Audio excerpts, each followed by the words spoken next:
Hello, everybody. This is Jack Hammer of the Santa Rosa Press Democrat, here with some breaking news. According to Jeff Darlington of ESPN, Deebo Samuel has requested to be traded.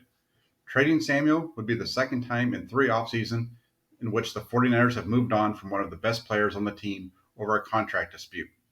In 2020, San Francisco traded DeForest Buckner to Indianapolis for the 13th pick in that season's draft. Ian Rappaport of NFL Network is also reporting that the trade request came in more than a week ago, and the Flyers have been aware of Samuel's feelings for a while. Rappaport went on to say, money is not at the root of the issues for Deebo Samuel. Otherwise, that could have been fixed with a big offer, but there are also issues with how he's used. Let's break down those last two sentences. Could it be fixed with a big offer? I'm not so sure about that. When you look at the wide receiver market, it's exploded this offseason, and the Flyers don't currently have the cap space necessary to give Samuel a signing bonus commensurate with the top five given out this season. Those signing bonuses consist of $25.5 million for Tyreek Hill, $21.5 million for Stephon Diggs, and then you get the $20 million for Christian Kirk, $19.5 million for DJ Moore, and $19.25 million for Devontae Adams. Taking just the average of those, you come out with a signing bonus for Samuel of $21.15 million. Add that with the minimum base pay for 2022 of $965,000, and the Flyers' available cap space with a new deal for Deebo Samuel would be just under $300,000. And those are lowball amounts for a receiver who was a first-team All-Pro just this past season. The second piece of that statement was the issues with the way that he was used.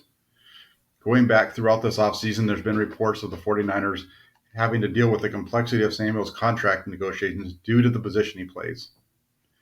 Part of that has to do with the fact that over the second half of the season, Samuel was used more often out of the backfield than as a wide receiver.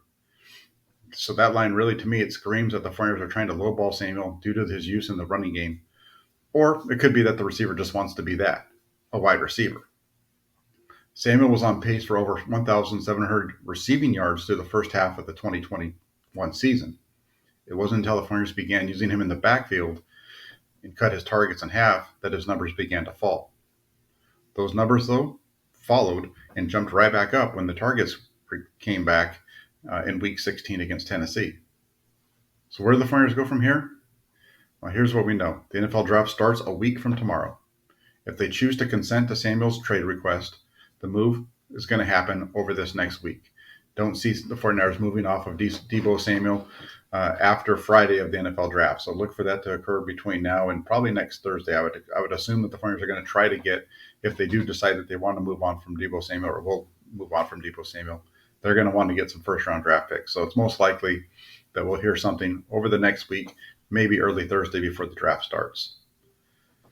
Stay tuned.